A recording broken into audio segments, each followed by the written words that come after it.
Le dogmatisme d'une majorité du Parlement européen a porté ses fruits, le budget européen et le plan de relance sont bloqués.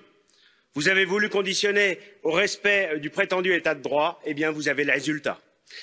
Trop heureuse d'avoir là une opportunité d'étendre ses prérogatives, la Commission s'est faite le relais de cette idée afin de pouvoir punir les nations récalcitrantes. Décidément, c'est devenu une véritable obsession.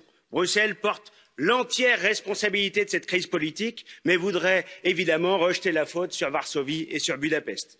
Eh bien moi, je tiens à saluer la constance et le courage de la Pologne et de la Hongrie, qui refusent cette clause scandaleuse, dont on sait très bien qu'elle donnerait lieu à un chantage permanent et qu'elle n'est évidemment pas une nouvelle règle générale, mais une persécution délibérée et ciblée contre deux États membres.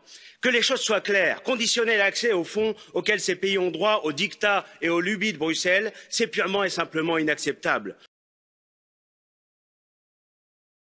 Oui, les peuples européens ont le droit de refuser la submersion migratoire, qui vise, je cite, à remplacer les populations vieillissantes, comme l'a encore souhaité la semaine dernière la commissaire Johansson. Oui, les peuples d'Europe ont le droit de refuser les exigences communautaristes et le progressisme qui déconstruit tout, ou encore l'influence délétère des libéraux mondialistes qui voient uniquement les intérêts financiers contre l'économie réelle.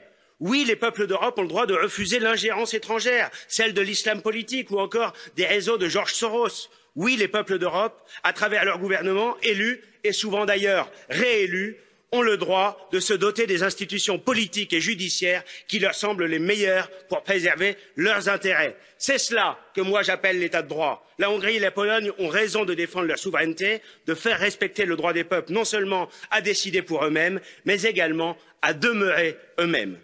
Au lieu d'être la simple hiérarchie des normes juridiques, l'état de droit est dans votre bouche un concept de plus en plus vaste et vague, s'étendant à des domaines où les États sont pourtant souverains, comme la justice, la santé, l'éducation ou la famille. Cet état de droit, c'est vous qui le bafouez. Vous n'avez aucune légitimité pour dicter aux nations et aux peuples la façon dont ils doivent vivre. Les exigences des institutions européennes violent l'esprit même des traités européens. Vous êtes passé de la devise unis dans la diversité à centralisés dans l'uniformité. L'enjeu n'est rien de moins que la mise en place d'un gouvernement des juges contre la volonté des peuples. La Pologne et la Hongrie doivent tenir bon.